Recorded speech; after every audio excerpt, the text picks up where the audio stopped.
This is In the News in VOA Special English.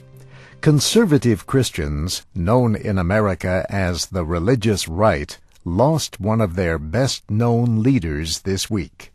Jerry Falwell died Tuesday, shortly after being found unconscious in his Virginia office. He was 73 years old and had a history of heart problems. Reverend Falwell wanted to organize socially conservative Christians to become politically active. So in 1979, he helped launch the Moral Majority and became its public face.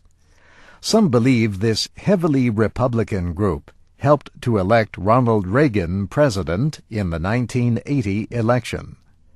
Republicans also won control of the Senate for the first time in many years.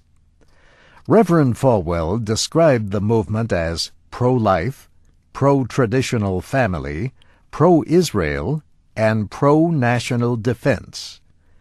There was a joke that the moral majority was neither, but at its height the group said it had 6.5 million members.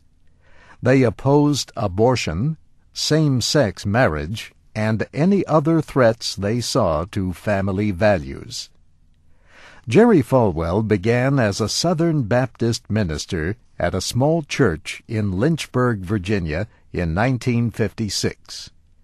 Later, he became known to millions through a television program, The Old Time Gospel Hour. And that small church he started grew into one of the largest in the country today. Jerry Falwell had many supporters, but also many critics, including other Christian clergy. He was widely denounced for comments he made after the September 11, 2001 attacks on the United States. He blamed pagans, abortionists, feminists, gays and lesbians, and others who, he said, were trying to make America non-religious. "You helped this happen," he said. He was speaking as a guest on the show of another well-known evangelist, Pat Robertson, who agreed with him. Both men later apologized.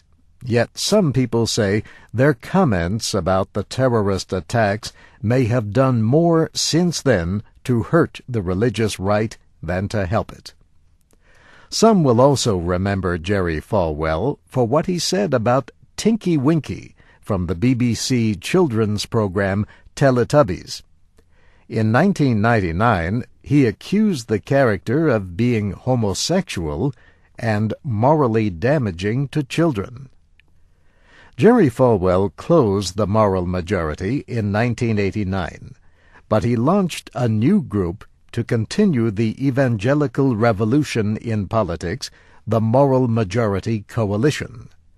That was in November of 2004, right after religious conservatives helped re-elect President Bush. In his later years, Jerry Falwell spent much of his time at Liberty University in Lynchburg.